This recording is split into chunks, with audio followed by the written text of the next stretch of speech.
Mirëmëngjesi, ja të tapojmë në rrezen ton, gati direkt te kuzhina jon, sepse kemi shumë receta të mira sot, ja vlen për të na ndjekur deri në fund, që t'i degustojmë së bashku dhe të tregojmë hapat procesin. Po, si të kam sot? Në më të mirën e mundshme, edhe të shkon kjo e kuqe, të shkon dhe të vjen që... Shumë faleminderit, edhe unë ndihem mirë. Pra stacionit kuqe sot është Androniki. Ka s'ka të gusto sot. E pëndon ndonjëherë ndryshojmë me skuqim atë rrezën e diellit. Atëherë gatuajmë sot një pal makarona, po e them kështu një pal, se tamam është kështu e plot si gatim. Janë pakeri. Nëse nuk keni pakeri, mund të vendosni kaneloni. Po. Nëse nuk është kaneloni, pra është një formë pastice, pak a shumë, është një formë pastice që vendosen në tavë duke qëndruar në këmbë. Këmbë nuk kanë makaronat, po ashtu qëndrojnë. Atëherë, më duhen makaronat i kam zjerë, normalisht 3 minuta më pak nga e duhura. Uj, tek uj kam vendosur krip edhe vaj. Për mos ngjitjen, dhe pse, ky tip makaronash dhe kjo lloj firme nuk ka nevojë të vendos absolutisht vajin, kripa duhet patjetër, po vajin jo, sepse janë vetë që nuk ngjiten me njëra tjetrën. Që makaronat të mos ngjitet është gjithmonë cilësia. Tek ajo cilësi që ju shikoni që ngjiten, do thotë nuk është. Po.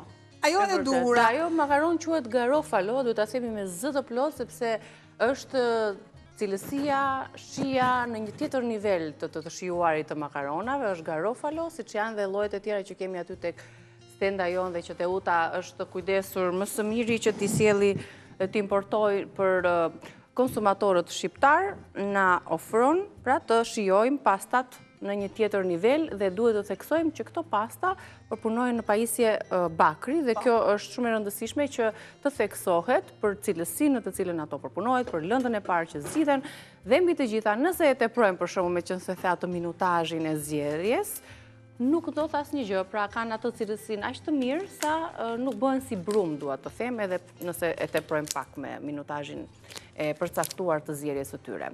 Tani për të filluar përpara se procesit ti vendos, me radhë i marrim gjërat, do t'i rendisim se çfarë produktesh na duhen për këtë recetë. Na ndihmon regjia me produktet dhe Albana i vendos në këmbë.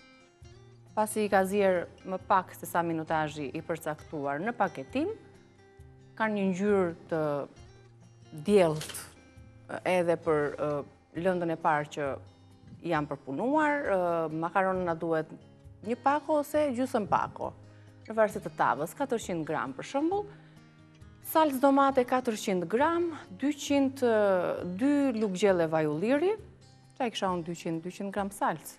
Apo janë këto paketimet të starit? Janë paketimet e... Një karot, një ragu e gatshme, që do t'a tregojmë dhe pak më vonë se për cilin ragu bëhet fjalë, verë të kuqe, djath katëshkavall, majdanozi freskët dhe erza sipas dëshirës. Këto janë makaronat tona, pra, me këta përbërës. Do t'i vendosim kështu në këmbë. Qëndrojnë kollaj. Atëhere, ti do t'i vendosësh avash, po, të gjitha. Me qetësinë tënde, derisa unë të krijoj të tregosh për mbushjen. Salcën. Për salcën nuk do lodhem fare për salcën. Ja që kam menduar Teuta. Çfarë shije do? Ato ragunë tradicionale, që ka mish të grirë, salcë, domate. Nuk më duhet qepa, nuk më duhet as specikuq, as karota për t'i dhënë salcën, por një sekond, ja. Thjesht, do shtoj pakës vaj,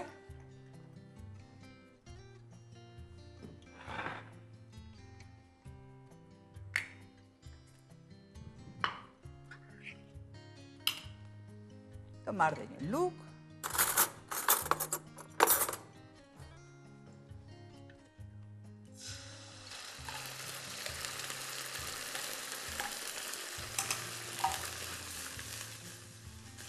ne këtu si që shihni, nga që këto makaronat janë të mëdhaja, kemi përdorur pak më tepër se gjysmën e paketimit të garofalo. Do shtoj pak lëng nga makaronat.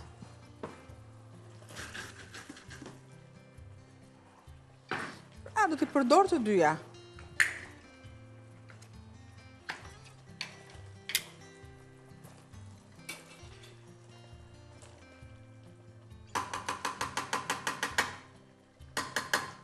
Ja, ku?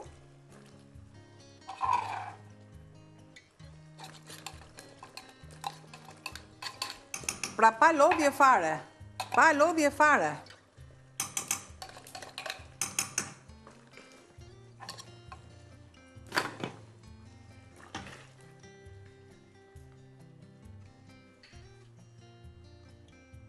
Tani salsa do të futet këtu dhe në mes të njërat, po i vendos të gjitha, dhe të jenë të ngjeshura, nuk ka problem. Do të shtoj pak mas kripe, sepse më kanë edhe vetë salsa e ragus ka krip.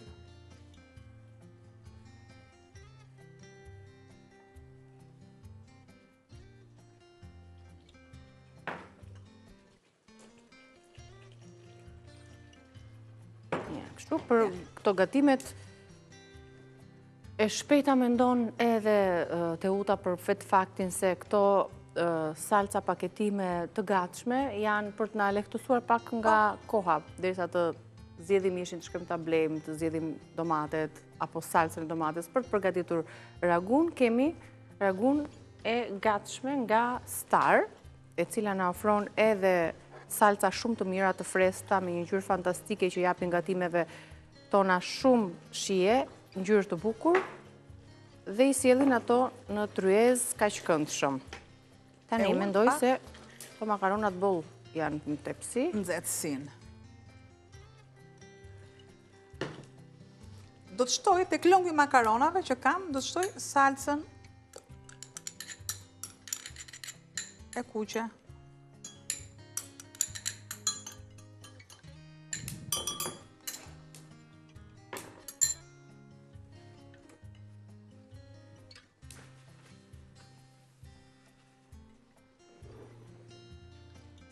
Vajin, më lë një vend bosh, të lutem pak. Një vend bosh të njërës aty, të lumshin duart. Të lumshin duart. Shojmë tani procesin, do të shtojmë salcën, pra kemi vendosur fillimisht vajin tek tepsia, vendosëm makarona, tani mes hapësirave të tyre, do të shtojmë salcën e kuqe, të cilën e holluam me pak ujë. I mban të buta makarona, t'u jep gjithashtu edhe shije. Do të shtoj një pjesë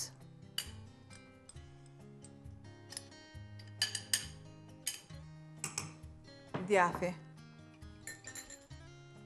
E largoj derisa të krijohet si kështu pak si më kremoze, si ngjitse. Ma e trash.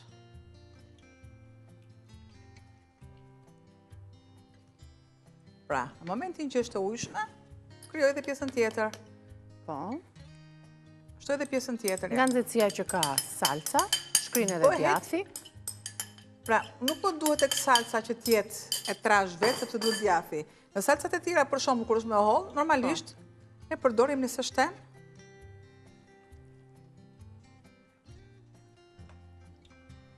Të gjithë këtë mas tani do ta vendosin. Avash. E di tani që garofalo është një lloj makaronave për ata që e marrin shihen seriozisht. Dhe ne sot e kemi marrë shihen shumë seriozisht. Ta shijojmë deri në fund këtë, sa të mira.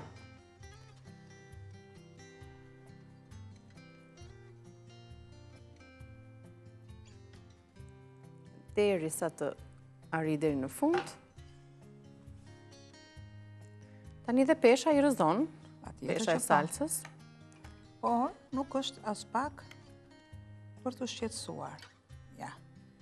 Jap një kënd të tillë të jenë më afër me njëra tjetrën. Makaronat që janë rreth e përqark, këto nuk po i lëm që të mbushen, që të jenë si mur mbrojtës, që të ketë dhe pamje më të bukur tava. Ja, kjo është e tilla. Po të duam ne, patjetër që pse mos të duam, tek pjesa që është ansore,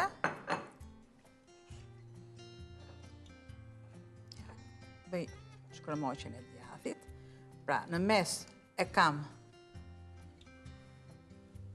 me djath që shkrihet, mund t'jetë djath guda, djath pice, mozzarella. Dhe ansoren tjetër, ja, këtu.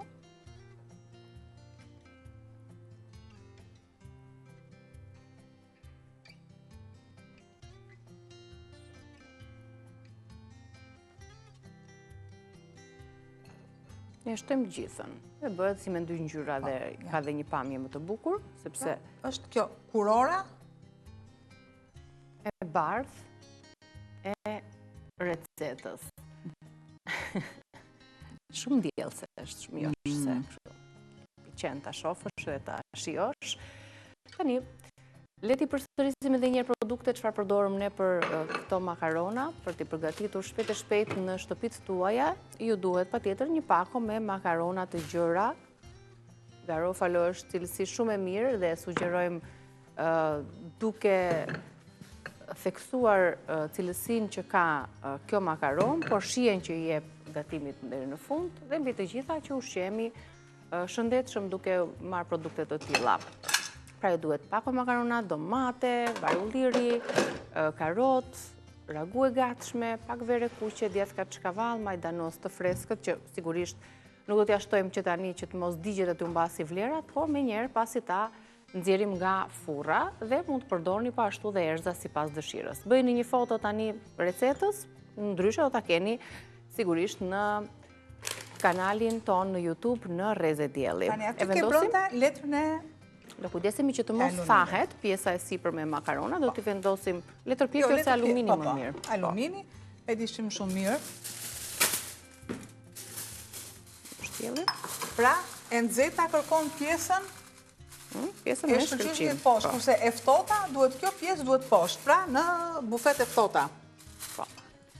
E vendosim në furrë të parangrohur dhe receta do t'jetë gati për 30 minuta. Nuk po mbas më tepër kohë, direkt në pjekje. Atëherë kemi një supë. Ne kalojmë tek supa.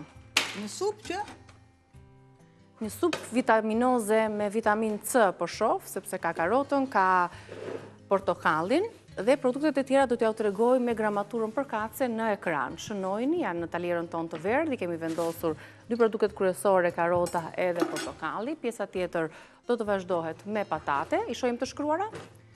Pra, supë kremoze me karota dhe ginger, 700 gram karota, një patate ëmbël, një patate e madhe e zakonshme, një qep e vogël, një presh i njom, një deg selino, 2 lugë gjelle vaj ulliri, 1 litër lëng perimesh ose mishi, 1 lugë gjelle ginger e freskët, 1 majluge kumin, 1 majluge arë moskat, 1 copëz lëkur portokalli, krip dhe piper sipas shijes. Pra, një supë kremoze, shënojni produktet sepse ka pak të tilla, janë produkte që i gjejmë në shtëpi, në dollap, janë prozërat e përditshme të shportës.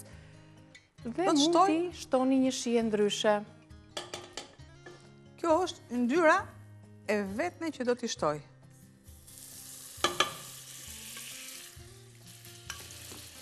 Lë paksa gjalpin, jo të digjet, po të ngrohet.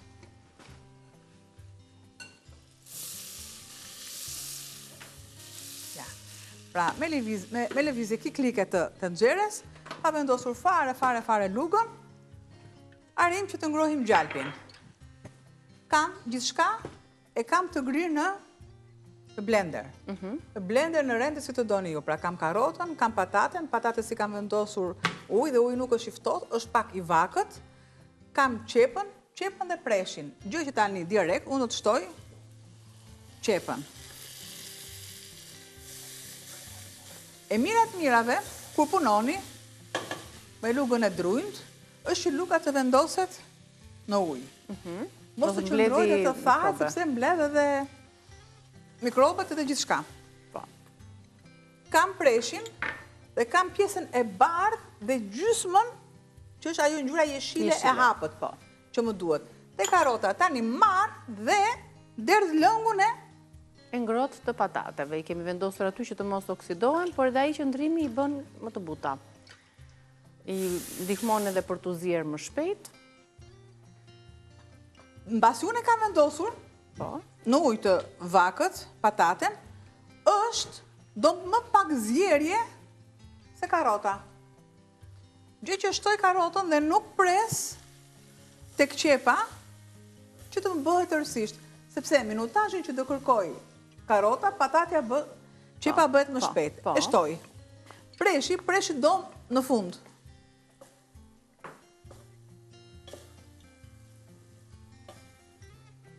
E largoj.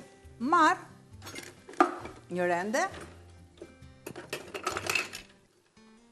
për lëkurën e portokallit. Kemi treguar më përpara se si agrumet portokallit janë në çdo stin faktikisht në tregun tonë, për t'i pastruar me sodë, me krip, gjithashtu i fërkon me sodë me krip dhe mundohesh që të largosh çdo mikrob që ndodhet në përpore të tyre. Duke mos marr pjesën e bardhë të portokallit, vetëm pjesën e portokallit.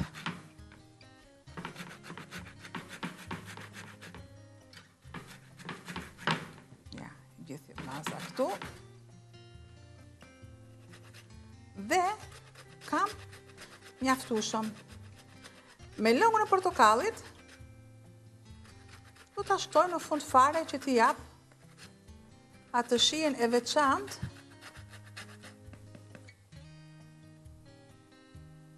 ashtu direkt në tenxhere. Vjet që lëkura ka aromë më të fortë se sa vetë tulli.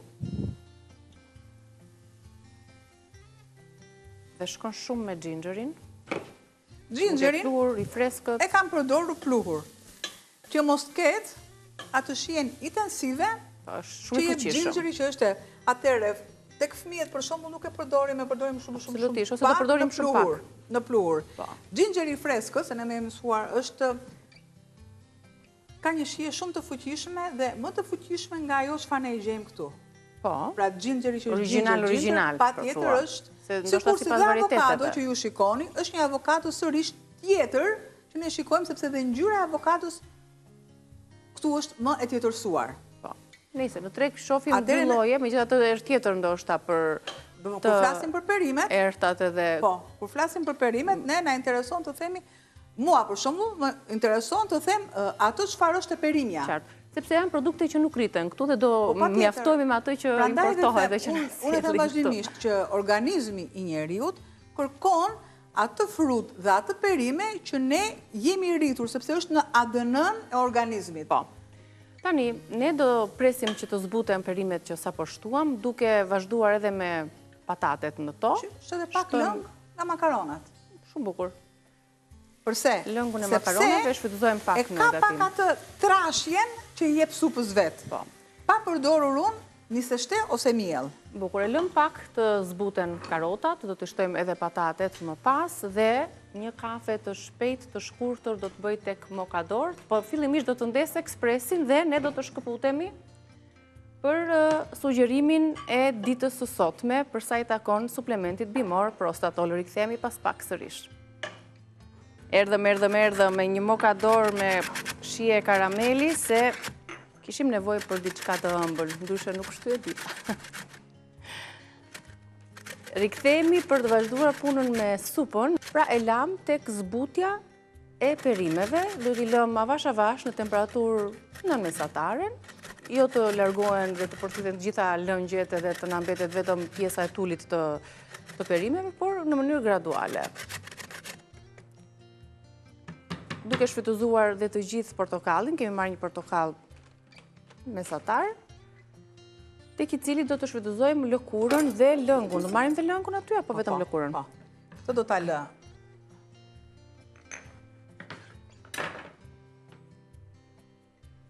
Do ta lë të thahet. Po, si lëkurë që nuk ta përdor si dekor. Dhe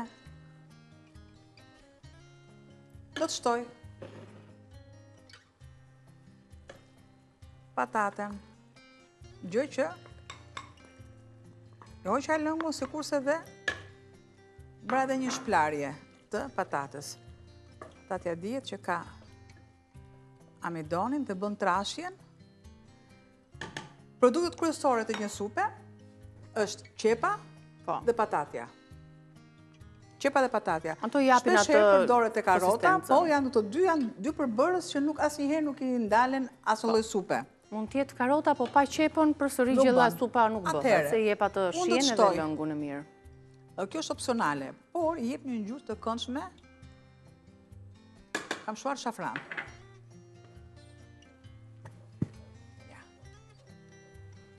Pra i jep bukurin, përveç vlerave po e po, i jep edhe bukurin supës. Po. Do të shtoj.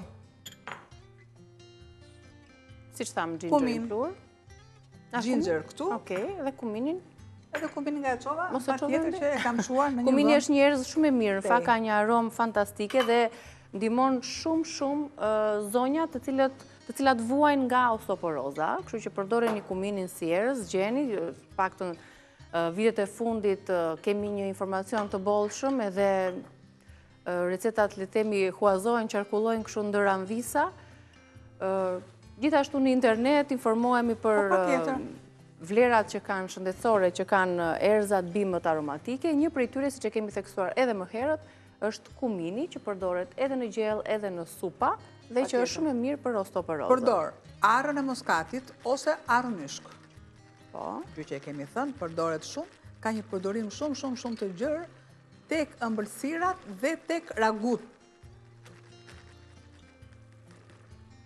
Ai sa është masa që ne na nevojitet. Patjetër që do të shtoj një masë kripe. Duhet me pas kujdes te kripa, sepse unë kam edhe ujin e makaronave që shtova ishin me krip. Dhe e dim shumë mirë që përheqjen e kripës, po jo që t'jetë krip fare. S'ka i bën zehër, s'ka i bën, po normalisht me ndihmën e një domateje ose me ndihmën e një patateje, siç është e vendosni derisa të përthithë ato lëngjet. Që mos i japim atë shijen, domethënë që vendosim domaten ose patatën, atëherë fillojmë të vendosim edhe disa gosh karafili tek domatja. Edhe i japim një shije më ekstra. Në fund fare unë kam lënë që të kem preshin, sepse preshi është në trupin e vet ka goxha përmbajtje ujore, po dhe sikurse nuk ka nevojë si puna e qepës që të ka urdiset mirë. E shtoj në fund fare, sepse më duhet që të kem shijen e duhur. I largoj. Shtoj dhe një mas ujë, pra diku tek një filxhan. Nuk dua ta bëj të lëngësht, sepse në momentin që do ta bëj të lëngësht dhe do të kaloj në frulim, mua sërish do të duhet ta trashësh lëngun. Atëherë, kam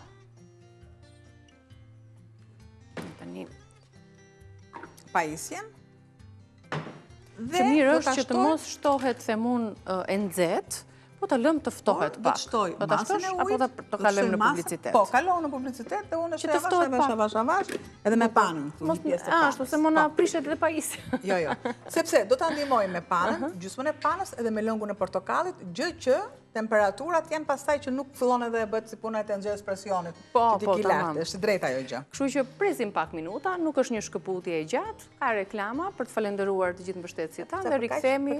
Po kaq pak minuta, mos e prishim dhe pajisjen se na duhet, do bëjmë smoothie, supa të tjera. Rikthehemi shumë shpejt.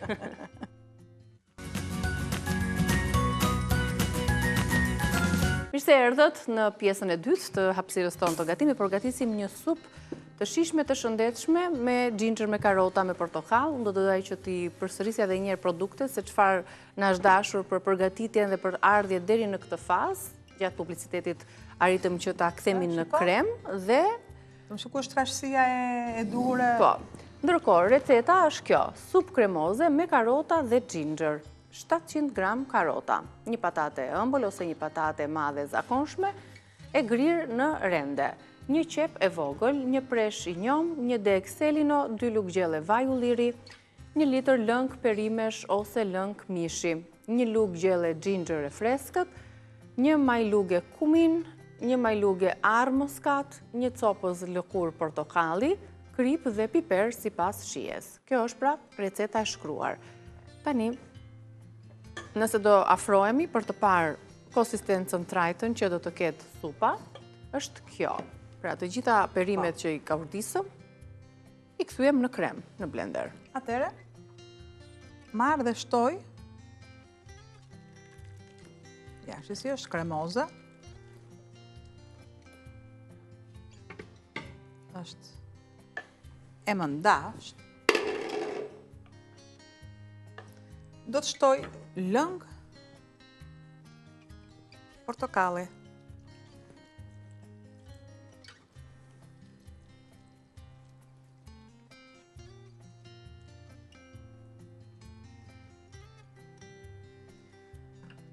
Provoj një herë shijen. Për kripën, aromat e forta që janë aty.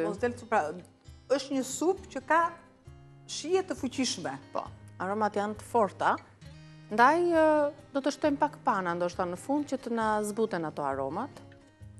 Sepse e ndi në nuhati që aromat nuk janë aq sa duhet.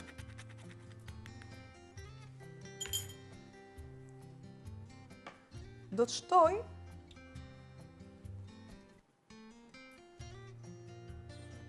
një mas të panës.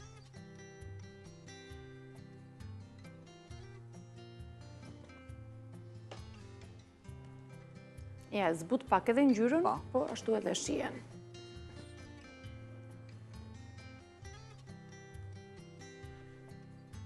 Pra ka të ngjyrë që i duhet.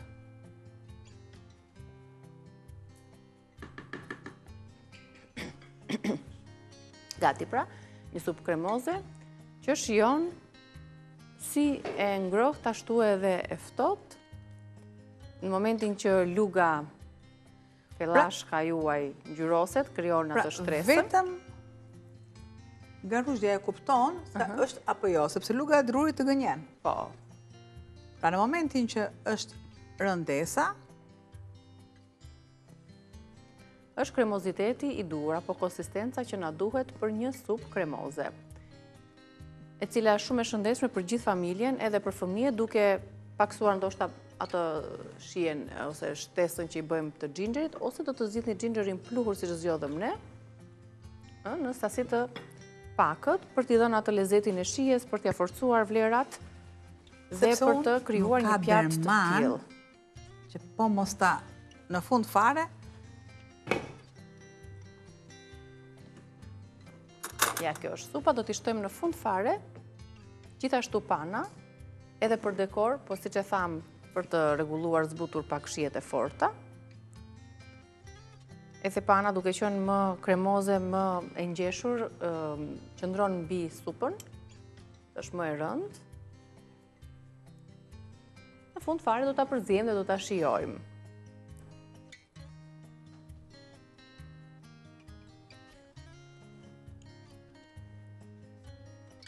Pak në qendër dhe supa është gati.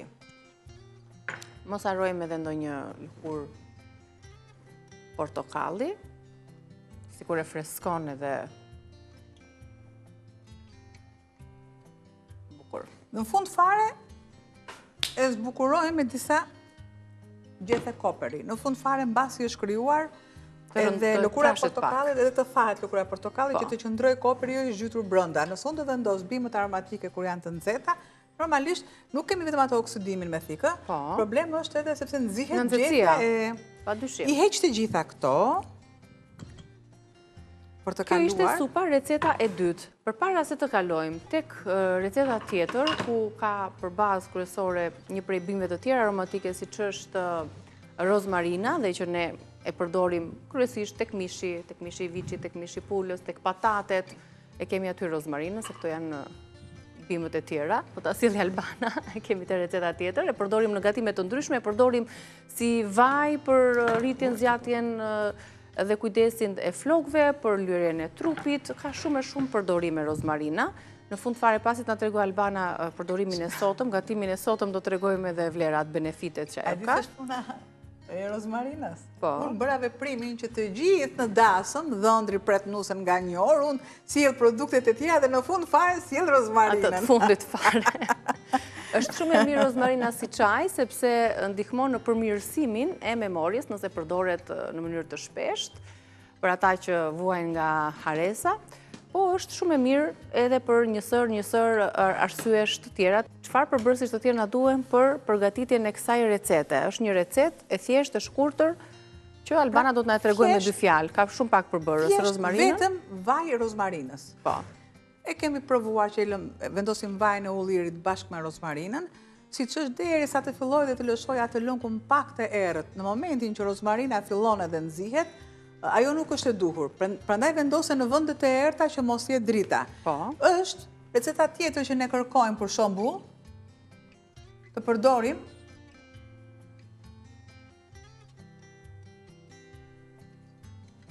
e lëm derisa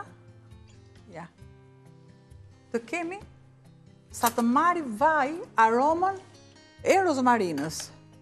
Po. Është që përdoret në kuzhinat gjërësisht. Kështu ne mund të veprojmë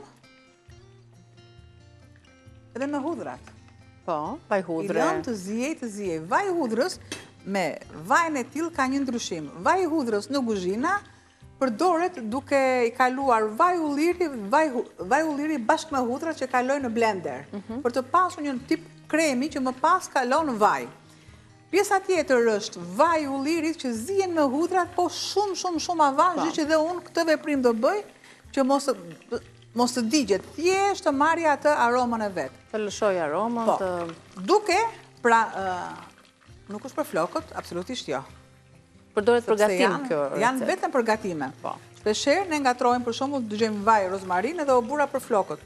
Është vetëm përgatim. Për flokët do të ketë proces tjetër, e lëm rozmarinën në vaj, besoj në vend të errët, siç thamë. Po, edhe për kuzhinën. Pra janë 2 lloje, edhe për kuzhinën. E lëm vajin e rozmarinës derisa e kemi bërë vjet.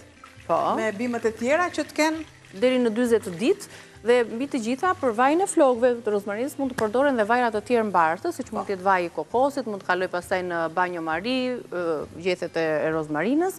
Tani kanë një sezon të gjatë, e gjejmë edhe në dimër, e gjejmë edhe në pranverë, e gjejmë edhe në verë, kështu që e shfrytëzojmë si çaj në përgatime, në vaj, kudo përdoreni rozmarinën. Ndërkohë na mjaftoi kjo kohë e shkurtër për ta lënë rozmarinën të qetësoj të ftohet dhe të lëshoj aromën e vet. Ja, në vaj. E largojmë. Aroma që ka lëshuar tek vaj, na shërben që ta përdorim atë për një majonez aromatike. Po. Ndryshe nga të tjerat. Do të përdor një lugë supe uthull. Me qënë se është mëngjes, këtë uthullën e mollës nga ponti, duhet ta përdorim vazhdimisht esëll me pak ujë, na shërben shumë mirë për tretjen, për pastrimin e lëkurës, për dobësimin, edhe shumë përfitime të tjera. Lëngun e limon dhe uthull bashk.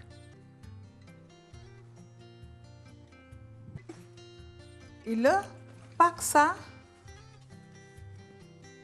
të veprojnë me njëra tjetër me një prekje krip.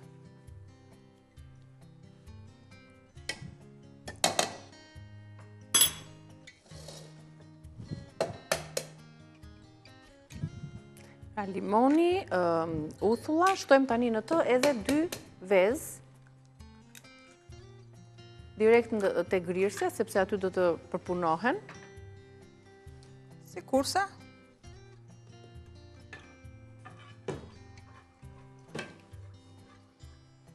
këtë vaj që ne e aromatizuam dhe që është ka aromë të fortë të rozmarine, e lëm në një kavanoz qelçi për ta përdorur pastaj në gatime të ndryshme.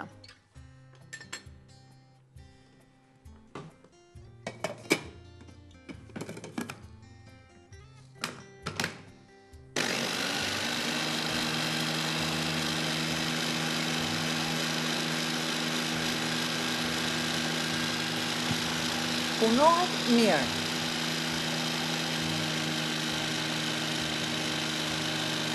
Pra, jo derisa të shohim ne që është bërë një masë një trajshme, por ta lodhim, si thua. sepse ndihmon.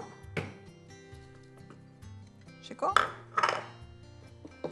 Kjo që është në gjendje të ujshme tani, mbas pak që vendoset në frigorifer, patjetër që do krijohet një masë e mpiksur.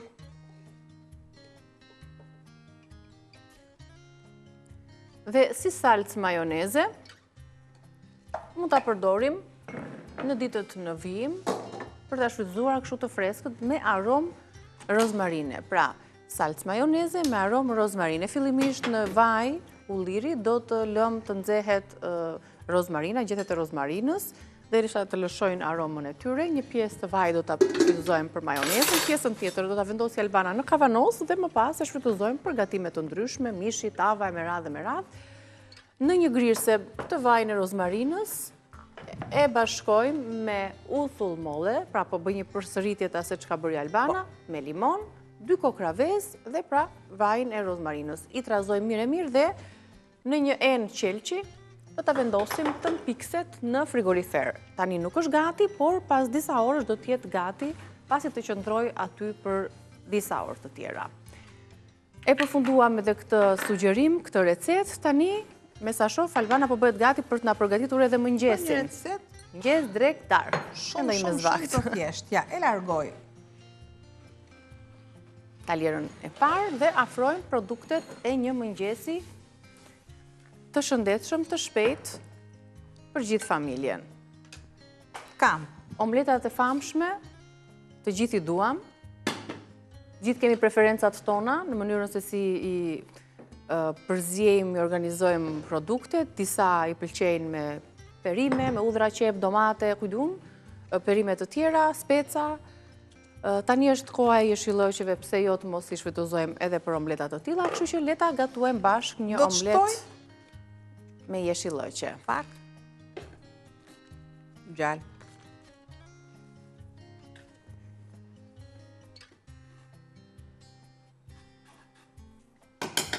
Tek gjalpi është mirë të shtoj pak ose fare vaj. Derisa të bëj produktet e tjera, marr vezët.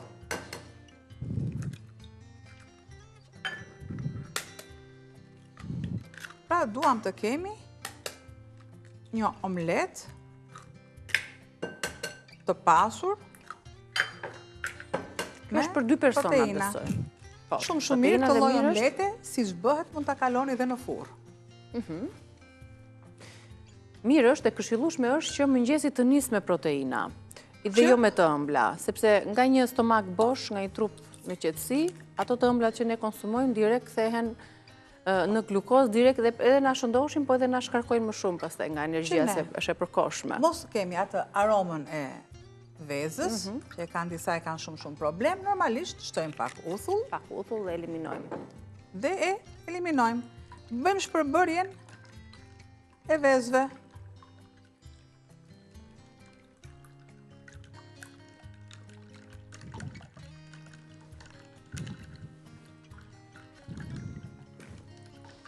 Tek vezët do shtoj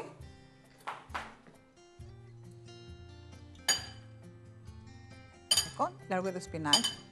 Shtoj një masë të salcës. Salcë kosi. Është shumë e lidhur mirë, si salcë, Të erzeni. salca kosit shtoj E ollojmë pak me ujë pak rozmarine. ujë rozmarine.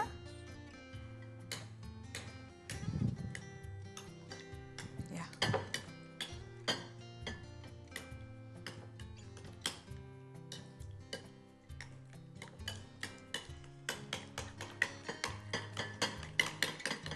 Nga që është e ngjeshur dhe e fortë, Pak është është pak fare më kokëfort për ta ulluar. krip.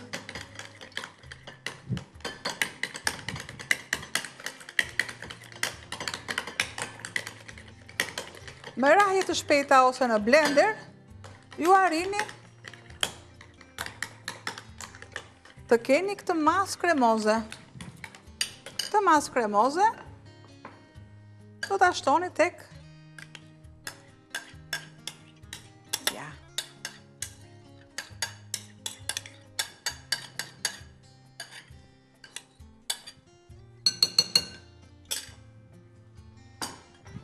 Ne kemi shtuar 5 vezë për 2 persona e mjaftueshëm. Largoj. Dhe bashkë me vezët, Mos i kem fare. salcën e kosit deri tani. Pran. Lëvoshga gjithashtu, Rrahje. sepse duke u shtuar nga dita në ditë, këto bimët aromatike që vinë çdo mëngjes në tryezën tonë, ushqehen më së miri me lëvoshgat. Nëse ju i keni në balkon, në obor, dhe konsumoni vezët, lëvoshga, siç e kemi thënë, Lorini të tha, tani mund t'i thani dhe në diell, është më e favorshme, i shtypni ose i grini në grirse dhe shtojani tek lulet, tek bimët, kudo janë ushqim i mirë.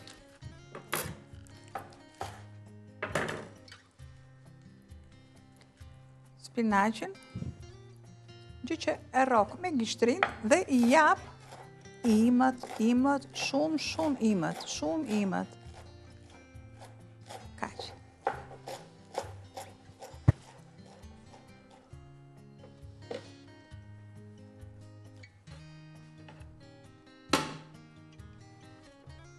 Edhe pakës ndyrë derisa mua të më plotësohet e gjithë sipërfaqja e tiganit. Sikurse do të marr Marim koper, majdanos dhe spinaq. Vezë, salskosi, krip, piper. Shik të gjithë të masën bashkë me kërcejtë,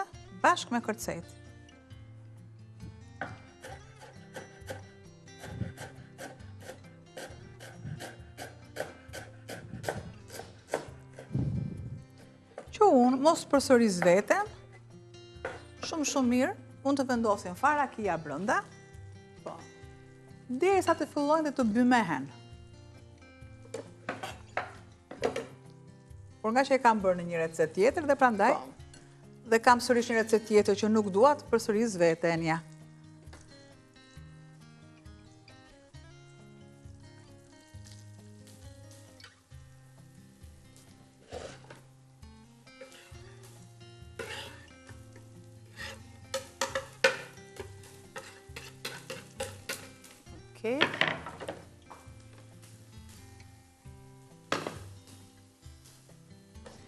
Përse e kalova më përpara? E kalova më përpara sepse duke vendosur vezën, veza ka një veti që për një herë fillon edhe fryhet dhe spinaqi, me që kam spinaqi ngel gjethja pak më e fortë. Direkt tani, unë do të shtoj masën e vezëve dhe të salcës. Ja.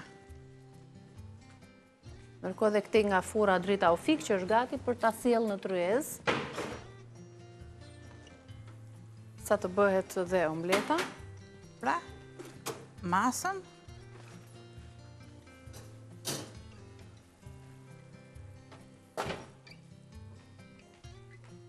E tillë. Dhe ja tek kemi me tavën tonë me makaronat garofalo të mbushura, me djath, me ragu për një shije të përsosur për drekën e sotme. Shkojnë shumë edhe me supën që përgatitëm. Supa jonë me karota, patate, ginger, lëkur, portokalli, pak pana. Tu kemi, si që thamë, majonezën me aromë rozmarine dhe presim gati të servirim edhe omletën. E lëm derisa të filloj që të dyfishohet. Sipër, siç e keni tani, mund t'i vendosin sërish djathtë të shkrirë. Sepse ka të nxehtësinë dhe konsumohet e vakët. E ftohtë normalisht do kaloj sërish në nxehtësi, gjë që e vakët. Shiko derisa fillojnë të pluskojnë. Po. Unë Pjesa e shtova krip poshtme këtu? është me... Më duket se jo. Ta provojmë dhe pak. Ta marrë dhe kripën. Në sipërfaqe, siç e tham, fara të ndryshme, nëse doni ta bëni akoma më të shëndetshme, por tani është momenti që të presim të mpikset pjesa e vezëve në sipërfaqe, që ndoshta më pas do ta kthejmë ose do ta lëmë të serviret ashtu siç është në pakos fare krip këtu. Ja. Dhe fillon aroma e bimëve aromatike të kundërmoj. Do të shtoj ar moskati se i shkon shumë mirë vezës. Mbasi kam thënë që ara e moskatit shkon mirë në salcat e bardha. Ja, këtu. Kombinohet me salsin e bar, kombinohet shumë mirë edhe me spinaqin kur gatuar. Pak është fare ginger, nuk I shkon piperi zi, po I shkon piperi I bardh ose piperi I kuq. Që ne ndryshe është piperi roz që quhet. Ja pra një omlet për t'i përmbledhur, sepse ishte një mëngjes I shpejt proteinik, me jeshillëqe, me bimët aromatike, me spinaq, me 4 ose 5 kokrave, salckosi dhe erza të ndryshme pastaj. I shtuam edhe pak ginger pluhur, nëse keni piper të bardh, dhe ja tek e keni mëngjesin tuaj, tonin bashk, mëngjesin drekën, për dark, pastaj do kalojmë te frutat. Falenderoj për recetat e sot, me shihemi nesër të lumshin duar. Faleminderit. Në rubrikën në kanalin tonë në YouTube Reze Dielli do t'i gjeni të gjitha recetat me fotot përkatëse dhe me mënyrën e përgatitjes dhe po ashtu edhe në rrjetet tona sociale me të njëjtin emër Reze Dielli.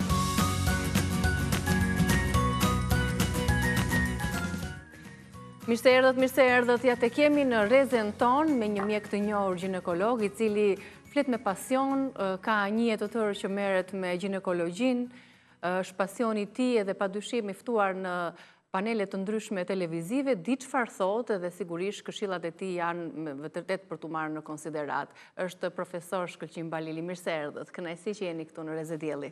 Dhe unë ju falenderoj, kam kënaqësinë sot që kam ardhur këtë televizion dhe mendoj që është një gjë shumë e madhe që keni ftuar dhe ju falenderoj përzemërsisht. Kënaqësia është e gjitha e jona, nuk mund të rri pa ju përmendur këto bizhut që mbani në gishtat tuaj, janë shumë të veçanta. Unë kam kënaqësinë që të kemi kam në dy gur, një të zi, një kënaqësinë të time kuq. që të mbaj, kam kënaqësi për orët, edhe kam disa ora, edhe unazat, dhe unë jam musliman Bektashi, dhe unë jam rritur me njerëzit e fesë time, me babalard, dhe shikonja që ata mbanin unaza, të mëdha, dhe kjo guri e shilë të regon që ne jemi Bektashi. Duke si e zezë. Si e shilë. Dhe kjo ngjyra, më pëlqen kjo ngjyra, dhe unazat I kam, megjithse kam gjithmonë duke punuar, duke vizituar I heq, kupton se në operacione dhe në këto nuk përdoren, po kam qef që dorën pa unazat mos ta kem. E kemi këtë të përbashkët, se dhe unë I kam shumë qef unazat edhe nuk I dua bizhutorat. të vogla, I duan çik të mëdha, me fjalë unë dua unaza siç mbante sultani. Ata sultanë që kanë pasur dhe harem të Të japin kështu një lloj ata vetbesimi. kishin unaza shumë të bukura. Bile, për shkova në jenë Turqi, do gjej një unazë ajo. Doktor, një jetë të tërë ginekolog. Në pas kaq vitesh, si e shihni këtë profesion? Do ta kishit zgjedhur përsëri? Unë do të hap kështu. Ky është profesioni më I bukur në botë. Ka profesione nga gjitha. Unë, për shembull, mund të isha eskavatorist duke punuar në rrugën e Arbrit. Por ama, mjeku ka një gjë. Mjeku duhet të jetë I veçantë. Mjeku duhet të ketë një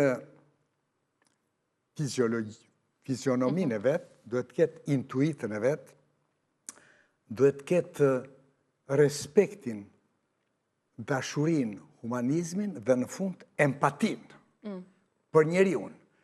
Dhe mundësisht të gjithë halët e vetë të I lërë mbrapa krave dhe mundësisht të shkoj me duar të ngrohta ka I smuri, sepse I smuri ose shëndeti më mirë them, është pasuria më e madhe e njeriut. Kështu që mjeku është I veçantë. A ka sot këtë e gjejmë empatin tek mjekët sot? Urdhë? Empatin që ju përmendët. E gjejmë Empatia. sot tek mjekët apo është zgjetur?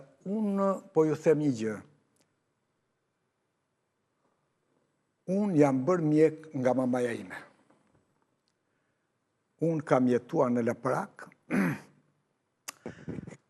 kam pasur baban tim nga Përmeti, unë jam përmetar, maman tim e kisha nga Skrapari, dhe 3 motra. Dhe unë isha I madhi. Dhe natyrisht me pak vështirësi, unë mbarova fakultetin e mjekësisë, po që në kohën e fakultetit mjekësisë, mamaja ime në atë kohë ishte në menopauzë. Dhe unë isha student naturisht nuk i kisha idenë si që është menopauza tani, dhe koha për para ka qenë qikë më ndryshe. Sa arrit një moment dhe babaj më tha, do të shërojmë ne maman tënde, po jo, se ka shumë shqetësime, kishe pa gjumë, si kishte afshet në zetat, tëra problemet që ka menopauza. Dhe që në Francë i thoshin stuhia hormonale, ose klimaksi. Dhe në këto momente, mamaja ime donte që unë bësha mjek pa tjetër. Dhe babaj më ka thënë një fjalë shumë interesante, që do t'ja u them sot. Ditën që mora diplomën, unë kisha dhe gjyshin gjallë, ditën që mora diplomën, gjyshin më hapë portofolin zorit sa që ndarka dhe tha, të bëjmë në një gjë. Dhe babaj më mblodhi dhe më tha dy fjalë. Ndëgjo, tani që dole mjekta, unë do të them një fjalë të mbashmën dhe sa t'jesh gjallë. Ti tha, origjinën e ke fshatar i Varfër, nga Gosnisht i Përmetit. Supin, dorë në sup do t'ja vësh të gjithë njerëzve për të ndihmuar, por asnjëherë mos harro origjinën nga ke ardhur. Dhe e dyta, të lutem, koka i dhe mjesoj dhe punëtorit dhe ministrit. Shumë e bukur. Shumë e bukur. Besoj me këtë parull të babait keni ecur dhe ju ka shoqëruar gjithë jetën në punën tuaj. Dhe unë përfundimisht pas pak vështirësive kam shkuar në fakultet me 3 muaj vonesë, sepse nuk më dilte drejt e studimit. Dhe kur shkova, kur ngjita shkallën e parë të tërë më dukun si filozof, por edhe mas 3 muajsh.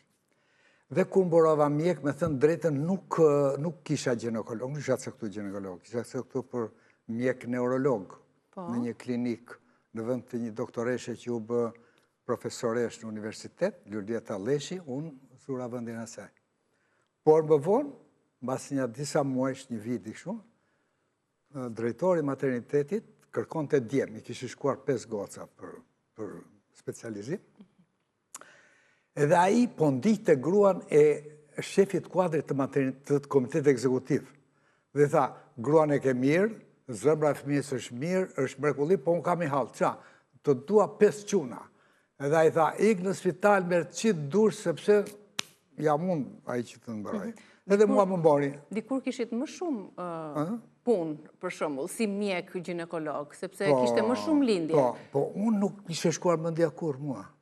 Dhe unë, kur nuk vajta atje të mene një 5.000 lekë që na jepnin, unë thash ku jam. Më thanë që nuk jenë rreth me zje gjeda, që isha maternitet. U shqetësova shumë, nuk desha, pastaj. Doktor, tani, ndër kaq vite sa keni si mjek ginekolog, do doja të dija shumë çifte në ditët e sotme përballen me infertilitetin, me problemet për të sjellë në jetë një fëmijë. Po, do të them edhe një parantezë të vogël. Gjatë gjithë kohës time të specializimit, edhe këtu dhe jashtë, ginekologjia bëhet nga 2 degë, obstetrik dhe ginekologji. Dhe unë rash në dashuri me obstetrikën.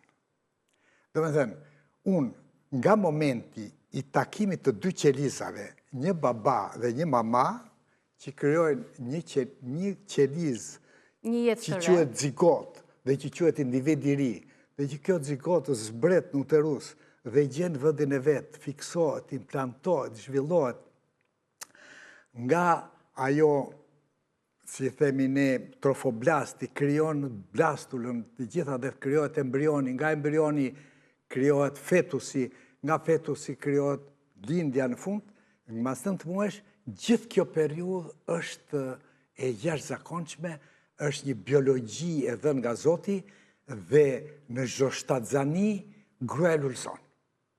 Shtatzania është saksia ku zhvillohet trëndafili, lulja. Dhe çdo shtatzani e regjeneron, e rinon, e zhvillon dhe e bën gruan me energji, me një ripërtritje hormonale të jashtëzakonshme. Sepse vetë shtatzania është një zhvillim hormonal i hormoneve të ciklit menstrual që e përgatisin gruan për shtatzani dhe çdo cikël ka një qëllim. Cikli është një dhuratë e madhe, se ditën e 14 krijohet shërzania. Dhe ditën e 14 gruaja bëhet më karine, bëhet më do seksin. Dhe mua më vjen keq që gratë në Shqipëri dhe vajzat janë për në riprodhimit nuk din ku kanë ovulacionin. Ovulacioni është aftësia. Edhe një gjë tjetër duhet t'ju them. Zoti i ka ndarë gjërat. Femrat, të gjitha femrat, kanë një numër vezësh të caktuar që lind që në jetën embrionale, që në jetën që në 20 javë. Dhe lindin me këtë grup vezësh. Dhe këto vezë nga puberteti, që fillon puberteti, që është një fakultet, që i them, dhe deri në fund të jetës së riprodhimit to konsumojnë. Çdo kohë 15, 12, 20 vezë, dhe nga këto vezë njëra bëhet dominante dhe ditë 14 ovulon, bëhet gati e pjekur. Kështu që të gjitha gratë duhet ndinë ovulacionin. Dhe obstetrika është ajo që zhvillon lindje. Dhe ginekologjia është infekcion. Unë ke infertiliteti që më thoni ju, këtë gjë kam parasysh. Pacientët që më vinë, unë i shikoj në qelisë. Dhe them, kjo vajzë e re, në kulmin e jetës, në moshën më të mirë biologjike, si ka mundësi që nuk ngelet shtatzane. Dhe ky djalë, 32 vjeç, 35 vjeç, pse? Ideja është kjo. Ne kemi dy faktorë. Është faktori mosh, është faktori kohë. Pra, unë po ju themi gjë, kur unë isha 35 vjeç, apo 30 vjeç doktor në maternitet, unë kam pritur 35 lindje dhe kam bërë 5 operacione. Sot sa ka shkuar ky numër? Sot janë 8 lindje e 10 operacione. Nuk e di sa mund t'jenë. Dhe ka një gjë tjetër karakteristike. Mosha në cilin vini gratë ishte 22, 25, 27, 29. Ndërsa tani? Sot, unë e kam thënë një bisedë përpara dhe bëri buj. Vezët, çdo muaj, 400 vezë mund të kesh, 500 vezë mund të kesh gjatë gjithë jetës. Por kjo nuk është e caktuar. Menopauza dhe riprodhimi është unik. Vezët kanë një numër caktuar dhe jo të gjitha gratë kanë një numër caktuar vezësh.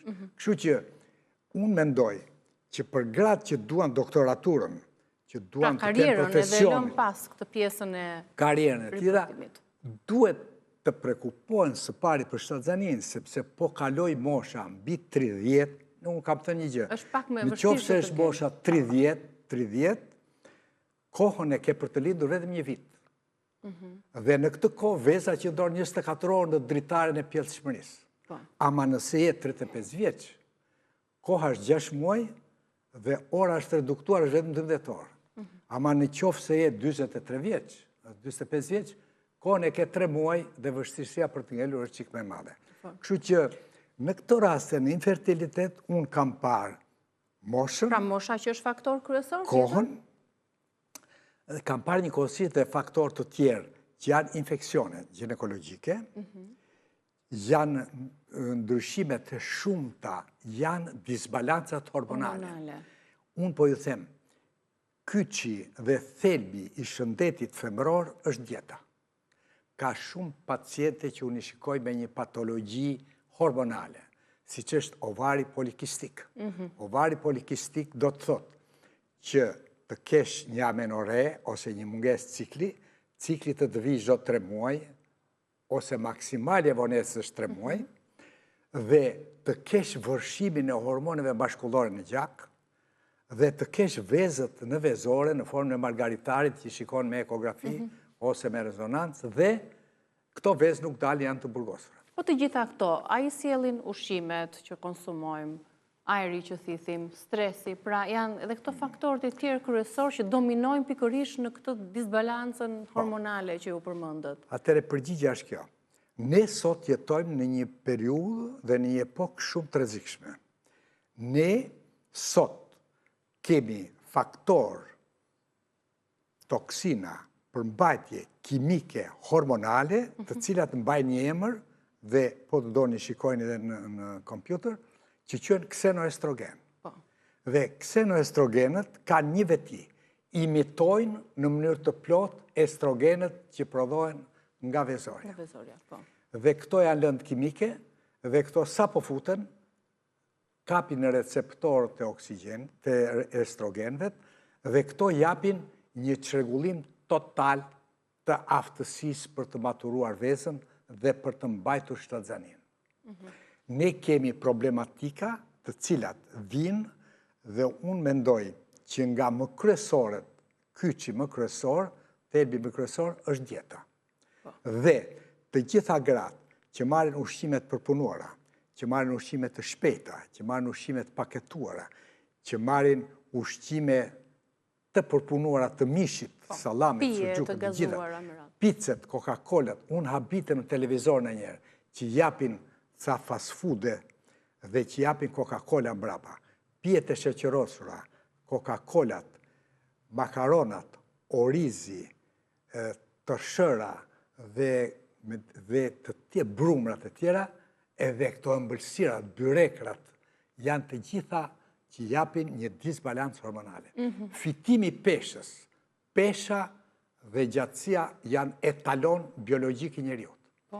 Njeriu duhet ketë një gjatësi normale, sa që ka vë Zoti, ama pesha do tjetë 3-4 kg në gjatësi. Unë shikoj sot në rrugë vajza që kanë një kthes të madhe në këtë gjoksi, që janë estrogenët, shikoj një kthes ke vithet, shikoj një ngarkes yndyrore ke barku, dhe të gjitha këto vinë nga ksenoestrogenët.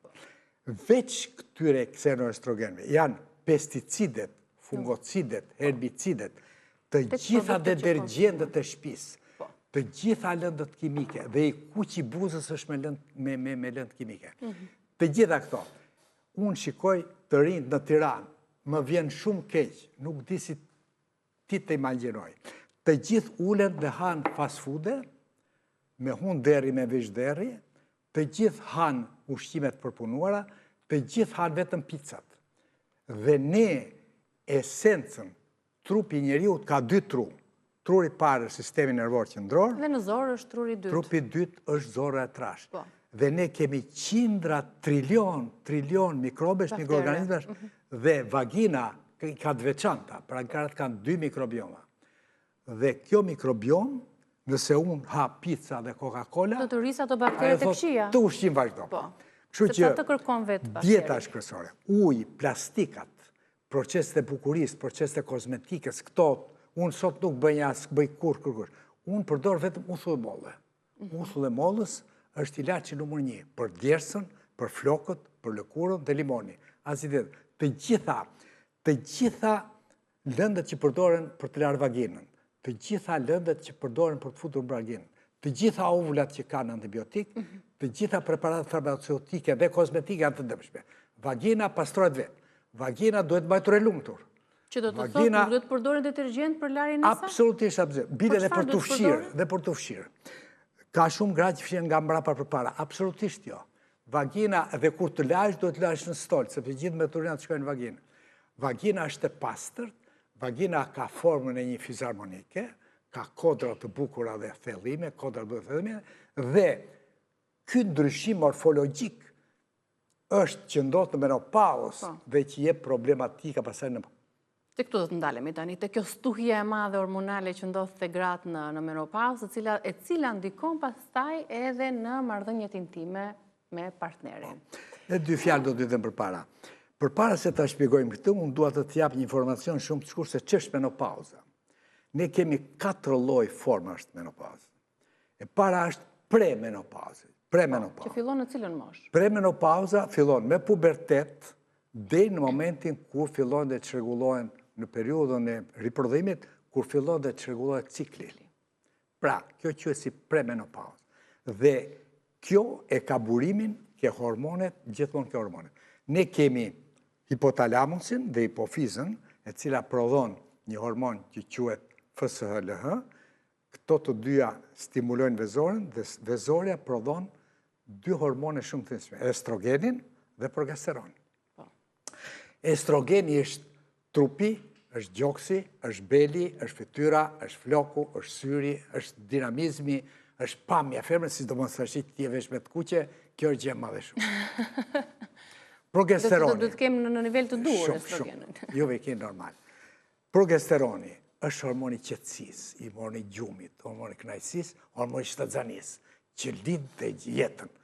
Dhe kjo hormon quhet hormoni lumturisë. Të gjitha gratë që më vinë atje dhe kanë ngarkesë dhjamore dhe që janë me menopauzë dhe kanë shqetësime shumë, unë ju them që ju mungon hormoni lumturisë. A thonë, kush hormon është? Tani, kjo është menopauza e parë. Njëtë si serotonina, po flasim në aspektin hormonal të grave, është... Pre-menopauzë, para se të hysh menopauzë, ose periuda e tranzicionit, që të qonë në menopauzë, kjo është periuda e tranzicionit. Dhe sot, si rezultati këtyre ksenoestrogenve, nëse shumë vite përpara, kjo fillon të 25-55, sot ka ndryshuar. Sot është 35-25. Pra, sot premenopauza fillon 35 vjeç. Dhe unë disave ju them, në momenti kur ti ke veshur një fustan të bukur, dhe del jashtë në energji, shikon që ti gëllon menopauza në mesin e 30-ave ose të 40-ave. Dhe kjo menopauzë quhet transicion dhe zgjat 4-7 deri në 10 vjetë.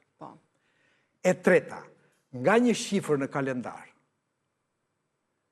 pas së cilës për 12 muaj rresht nuk të vjen cikli, kjo quhet menopauzë. Pra ke hyrë në menopauzë të plot, menopauzë. Këtu do të ndalemi, me njerë pas publicitetit, rikthehemi se si ndryshojnë marrëdhëniet intime, pra seksi gjatë periudhës së menopauzës të gratë.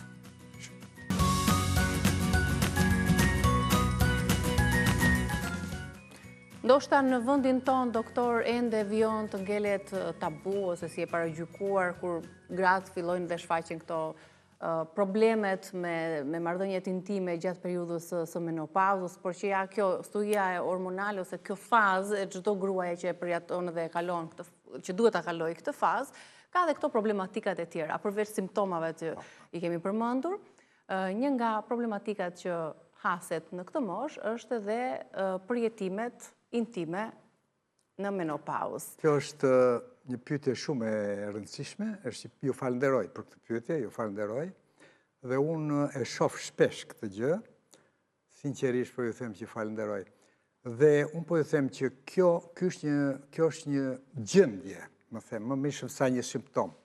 Është një gjendje cila karakterizohet në 3 pjesë. Menopauza, nga gjithë simptomat që ka, mund të ketë rritje në peshë, mund të ketë çrregullime të humorit, mund të ketë çrregullime mendore, mund të ketë çrregullime të tjera, kancer në gjire të tjera. Dhe në anën tjetër ka dhe një gjë që quhet sindromi genit të urinar. Sindromi genit të urinar është një sindrom që i kohës fundit, nga 94 është vetosur, dhe ky tregon që receptorët e oksigjenit, të estrogenit, janë hapur kudo në trupin e gruas. Dhe kur estrogeni bie plotësisht, dhe këto shenja që thatë ju i takojmë dhe në perimenopauzë dhe në menopauzë. Në njerë më kritike janë në post-menopauzë, sepse ajo 4-ta që ju thashun është menopauza pas kësaj, kur një shifër, kur nuk të vjen për 12 muaj, vitet që vinë mbrapa janë quhet post-menopauzë. Është dhe një fakt tjetër që gratë kohët e fundit, vitet e fundit, jetojnë më shumë në kohën e menopauzës. Pra, gruaja sot jeton 85-90 vjeç, po 85 është norma. Kështu që këto gra vuajnë shumë 1/3 në jetës me këto shqetësime. Me këto shqetësime, të cilat janë të vazhdueshme. Meqense estrogenet bien në maksimum dhe vezët nuk prodhojnë më hormone dhe gratë përfundimisht janë me menopauzë dhe postmenopauzë dhe mungon totalisht hormoni estrogenit. Pra dhe dëshira seksuale. Dhe çfarë bën?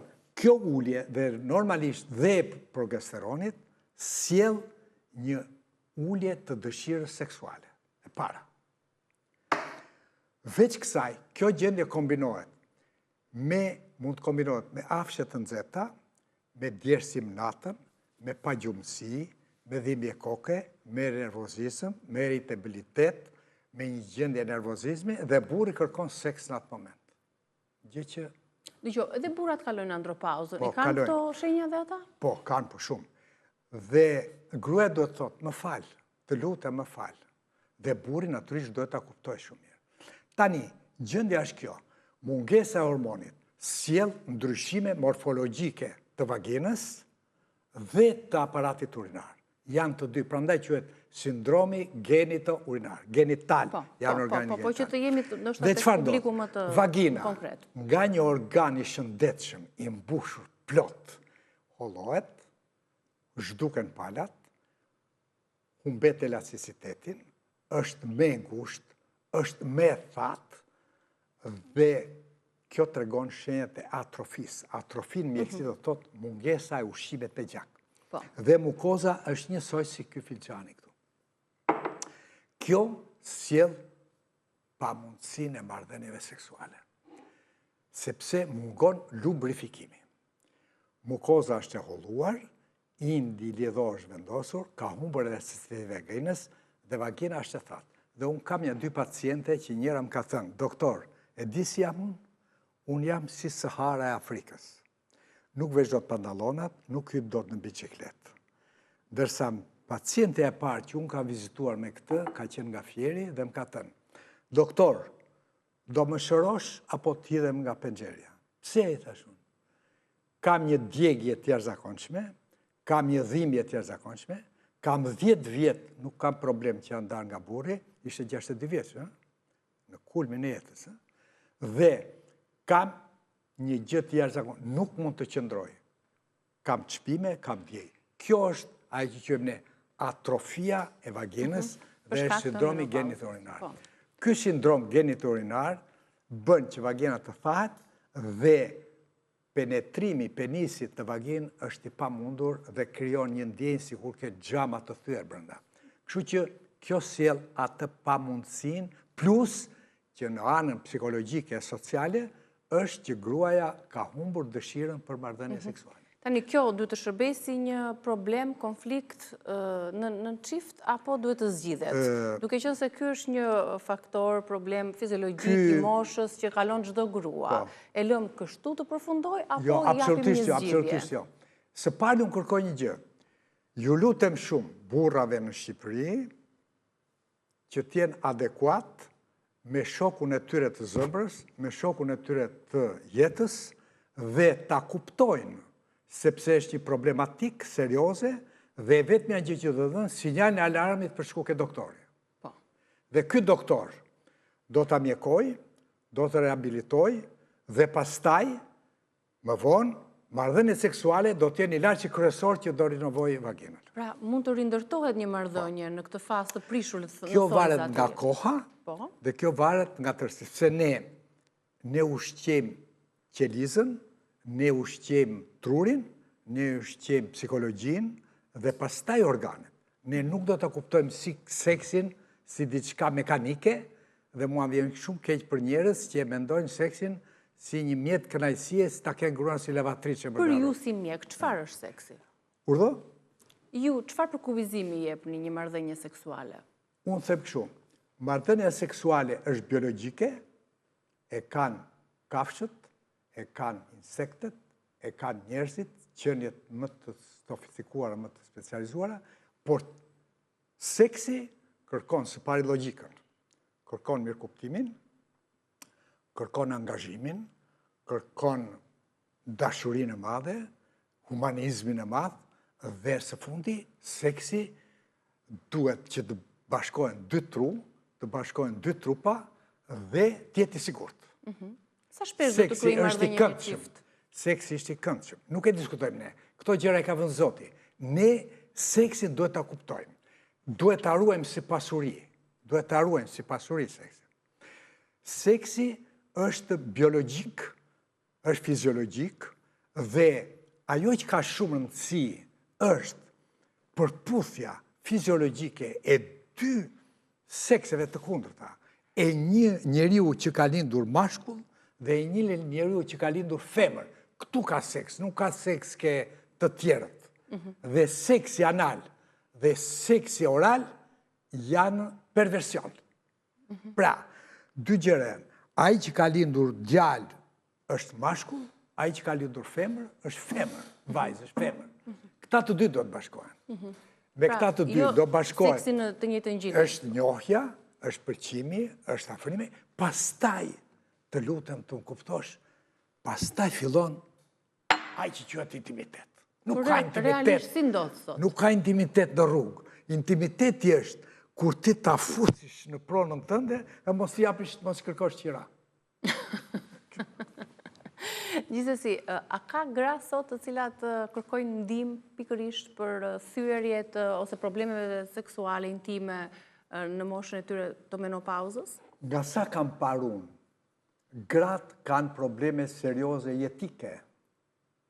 Shiko, nëse qoftë se një grua ka hapshe të nxehta 13 herë në ditë nga 3 minuta, që ka djersë natën që do 2 çarçafë të qetësohet, që ka që pa gjumësi që do 7 kafe të shkoj deri në darkë, që ka një irritabilitet nervor, që ka mjergullin e trurit, që ka haresën, që ka shqetësimin, që ka stresin, duhet kuptoni këtë gjë. Nëse një moment një njeriu ka një gjendje stresante, për një çfarë do lloj gjëje qoftë, unë do dëshironja që në të gjithë shqiptarët, ky stres të mos qëndrojë mi kokë për shumë kohë, po tulet më njëherë. Sepse stresi kronik mi kokë krijon një stimulim të gjendrave mbi veshkore. Këto prodhojnë kortizolin, dhe kortizoli është hormoni stresit, dhe do të them një fjalë të mbashme të vetësh, që stresi i përqëndruar në kokë është kripa jetës dhe puthja me vdekjen. E drejtë, shumë e vërtet. Doktor, ka gra që ndoshta në gjithë jetën e tyre nuk kanë përjetuar kënaqësi seksuale? Po, është e vërtet. 50% e grave nuk e përjetojnë penetrimin që bëhet në vaginë. Pse? Sepse mashkulli duhet të jetë dirigjent. Dhe mashkulli është vështirë në për gjetur pikën G, kush pika G, mund të jetë në fornikës në fund vaginës. Por normalisht, unë kam në eksperiencën time, gra që më kanë ardhur, më ka thënë, doktor, unë kam bërë të kalamaj, por nuk e di ç'është, nuk di ç'është. Kam një rast shumë interesant. Dhe ka shumë gra të prindërve tanë, të moshës tyre, që nuk e kanë njohur në jetën e tyre kënaqësinë. Qendra më e elektrifikuar, termocentrali bërthamor, kështu e kam qytur, termocentrali bërthamor i seksit, është klitorisi. Nëse kokë e klitorisit nuk arrin të përputhet me penisin, sepse femra ka disa zona erotike. Zona erotike e pare fillimit të njohjes është duke veshi. Bile unë kur isha në Francë, është amar me këtë gjej një franceze që të vitë më thotë të frëngjisht mirë mëngjes në darë. Dhe kjo është duke zorë, ke veshi, duke qafa, ke supet, ke gjoksi, edhe ke këndet e kofshës, edhe labjet e vulvës, vulva është bërë për atë formë. Bile, po ta shikosh vaginën me t'i vajzë, unë e shikoj si princesh, ja si që veshur ti. Koka është klitorisi, labjet të gjitha të bukura është një gjë që është një gjë e shkëlqyer, që e ka bërë sot me dorë të veta. Dhe, kur penisi nuk arrin, atëre nuk arrihet kjo kënaqësi. Megjithatë burri ka një detyrë, duhet ta çojë gruan në orgazm patjetër, ndryshe është i paftë. E kam thënë, duhet ta gjej patjetër. Dhe mënyra për ta gjetur është përpunimi përpara se të shkosh në aktin pra sepse ne, marrëdhënies direkte. Do më thënë, këtë term seksi njohim vetëm në atë marrëdhënie që ju përmendët, pa krijuar atë intimitetin. Jo, intimiteti... Pa bërë dashuri ky çifti. Jo, intimiteti është afrimiteti veçantë, është intim, do me kuptohet. Dhe intimiteti ka këtë afrimiteti, përqimin fare, se s'mund të pothu një grua për shumë azë tjetër, po nuk të përqeo, po nuk të... Po sa për i pak këtu. Pa të tërhequr. Ky intimitet fillon me pregatitjen, dhe pregatitja është gjysmë e madhe. Femra kërkon patjetër një 10 minutësh. Faze parë. Faze parë është pregatitja. E dyta është ai afrimiteti, përqimi, e treta është marrëdhënia, dhe fundit është orgazm, dhe pastaj vjen një qetësi. Që do të thotë sa minuta zgjat gjithë ky procesi? Urdhon? 4 faza ka. 4 faza. Faza e parë është pregatitja, faza e dytë është marrëdhënia seksuale direkte, orgazma, e cila duhet tjetë në fillim ke femër dhe pastaj ke mashkulli, dhe pastaj është gjumi, sepse ka dhe femër kështu, që bën një marrëdhënie seksuale, dhe sa pa mbaron thotë, unë dua prapë. Burri ka bërë një ejakulacion, do 20 minuta, 25 minuta të flerë, pastaj të ngrihet. Kështu që detyra është që një seks të ketë shëndetin e para, sigurin nga sëmundje seksuale, sepse ki parasysh ka sëmundje seksuale që vdesin. Po. Është sida, AIDS-i, është dhe papillomavirusi, ose sëmundje tjera. Dhe treta është të arrin që të përputhen në mënyrë të plotë. Seksi është ai që i bashkon dy çifte. Është zemra në fillim fare, është truri, por që është një fjalë e vjetër greke. Duhet të bashkohen dy trupa që të dalë një fëmijë. Po, e vërtet, kjo është pa diskutueshme. Intimiteti intimiteti është ky. Është psikologjia e plotë, unike, fuzionimi, jo bashkimi, fuzionimi që bëhet ndërmjet dy njerëzve me seks të ndryshëm. Po, doktor, ishte një studim që të rinjtë tanë shqiptarë... Ka dhe një, ma bajnë që fjallë, se kanë parë dhe kështu gjërë.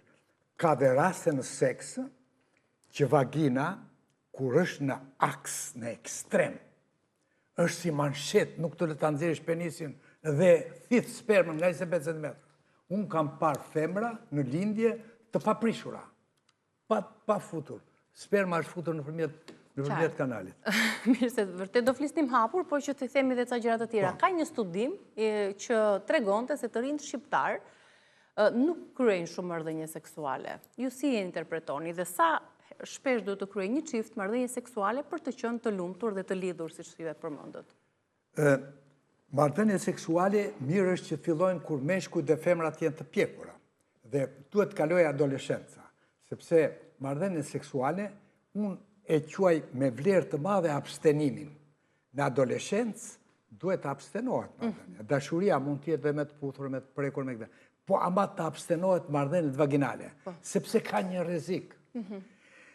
Këtë duhet më kuptoni mirë. Çdo marrëdhënie seksuale që bëhet me penetrim në vaginë, 100% është shadzani. Në këtë moshë. Dhe një nga faktorët kryesor është shadzania e padëshiruar. Ja dhe në infeksionet. Kështu që mosha 19 tek femrat, 22-23 ke meshkujt, është mosha mature për të bërë marrëdhënie seksuale. Pra, idealja për ta nisur marrëdhënie seksuale, ndërkohë që realiteti tregon të kundërtën, që vajza dhe djemë të rinë në moshën 14-15 vjeçare, siç kemi dëgjuar, e kanë nisur këtë marrëdhënie seksuale Kjo kaq herë. shpjegon sepse ne, familja jonë ka çeduar. Dhe ne në familje nuk flasim për edukimin seksual. Edukimi seksual fillon 5 vjeç, po të kesh vajzën 5 vjeç, edhe djali 6 vjeç, e ti lësh të dy në banjë, të lajnë, ai do thotë, çka ke ti këtë, çka ke ti këtë. Atëre, nëna dhe babai duhet të angazhohen totalisht për edukimin e fëmijës. Edukimi në fakt fillon që 2 muaj, po edukimi seksual dhe zonat intime të femrës dhe të mashkullit duhet të mësohen nga prindrit që të mos preken nga të tjerë. As nga daja, as nga gjaja, as nga kush, dhe tot gjithmonë jo. Dhe ajo që ka shumë rëndësi prindi duhet i thotë, për gjithçka që të ndodh, duhet patjetër të mjoftosh. Të më tregosh. Dhe ne kemi shumë zbratësi në adoleshencë. Në informacione dhe sepse kanë qenë tema tabu. Ne kemi kaluar minutazhin, ju falenderoj shumë për prezencën tuaj dhe për këshillat që treguam dhe dham sot pa tabu. Po të vërteta. Faleminderit shumë, doktor. Vazhdoni të shijoni çajin ton, ndërkohë ne përshëndetemi së bashku, kalofshi bukur.